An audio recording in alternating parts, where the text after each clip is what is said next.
All right, some update on Nexperia crisis. I've compiled some of the updates that happened over the past week and a half, specifically the ASEAN meeting between US and China, and also the APEC meeting between Xi Jinping and Trump. Has a very big impact on the entire Nexperia saga. Now, this is the third video. If you haven't watched the first and second one, go ahead and watch it.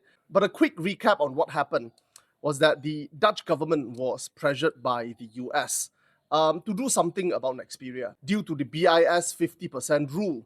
And the Dutch government proceeded to use national security and some very vague excuses to seize or forcefully seize Nexperia. While the headquarters of Nexperia is in the Netherlands, it's actually a wholly owned company by Wingtech.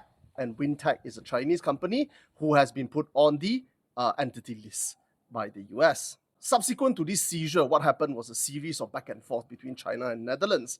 First, China very quickly blocked the export of all chips by Nexperia China. You see, the entire production line of Nexperia product requires the wafers and the etching to come from Europe, sent to China to be assembled and finished and tested, then sent to their customer to be used in their assembly or part of their final product.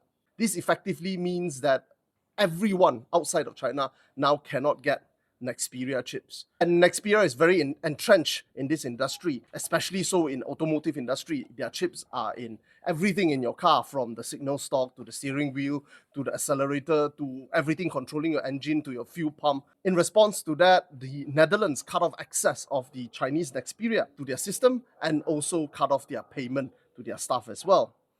And at the same time, what Nexperia China did was that they declared independence, essentially sending a memo to their customer telling them that they will continue to supply in China, of course, and the supply of wafers and etching will come from other companies in China, essentially cutting Nexperia into two. You have the European headquarters, then you have the Chinese factory. Now, this move severely threatens the entire automobile supply chain, threatening manufacturers from Volkswagen to BMW to Mercedes-Benz to Stellantis brands. Even Japanese brands are affected. In fact, Honda reported production disruption due to supply problem. And due to this, the Dutch minister responsible for this issue seeks a discussion with his Chinese counterpart, apparently to solve the problem, basically solve a problem they created.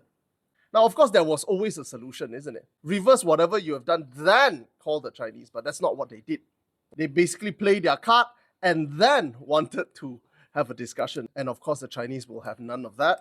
The Chinese side doesn't seem to be very bothered with the talks. And I thought originally it's because time is on the Chinese side, which it is on the Chinese side. But apparently the Chinese had another reason for their nonchalant attitude towards this entire issue, was that they were waiting for the final talks between Trump and Xi Jinping at the APEC summit.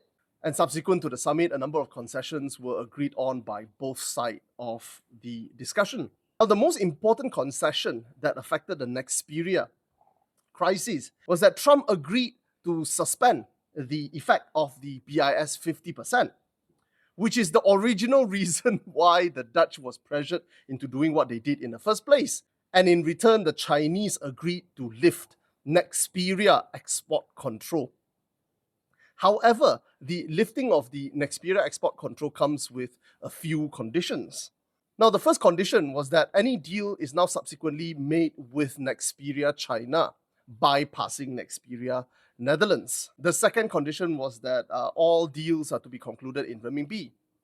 And finally, the third condition is that export ban exemption is to be considered on a case-to-case basis by application. So in that sense, we finally have a bit of a conclusion to the entire crisis, is that the flow of chips is going to continue despite some of this disruption that has already happened. But more importantly, I think there is a few observations that we can make going forward from this entire saga.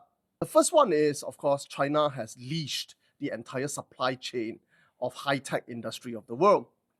In fact, it's not just a leash, it's a double leash. China has leashed not only the raw material, which is the rare earth export control, requiring companies to not only apply, but also to declare what, where, when, how, and to who this rare earth is going to.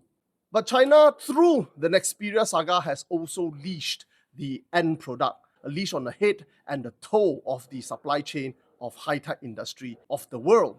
The message, I think, is quite clear. Excuse my language, but basically it summarizes into this. Play nice and you get your raw material and your chips. Behave like a barbarian. Not only are you not going to get your rare earth, which is your raw material, you'll also be barred from getting your hands on the final product, which is the chips by Nexperia. The second observation we can make is the Dutch was lying about national security and technological transfer. This entire saga tells you whatever Nexperia Europe was doing, it can be replaced by some other company in China, not within weeks or months, within days. So it was never about national security. Maybe indeed the CEO was planning to move production and research facility away from Europe to China. But in hindsight, he was right to be paranoid. I think most of us would agree that he should have done it earlier. And the third observation is what a lot of pundits are calling the Dutch paradox, which is the entire measure taken by the Dutch originally was supposed to prevent technological transfer, manufacturing capacity transfer to China. But by doing what they did, they eventually made Dutch Nexperia completely irrelevant. Essentially, not only accelerated, they have completed the entire process for the Chinese, that very thing they were originally trying to prevent. And finally is the American paradox. The entire chip war, not just this Nexperia saga, but the entire chip war was originally designed to cut China out of Western tech. But the end result from what we can see is now the US and Europe are even more dependent on China for not only its production capability, but also its technology. And this is why the South Korean president gave Xi Jinping a chessboard while giving Trump a crown. One plays chess, the other one toys with the idea of being king. Now, the thing for the West to take home is this.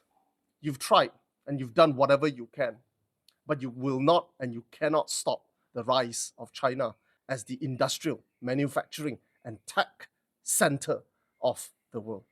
The only question left is whether you will pass the baton gracefully or be a bitch about it.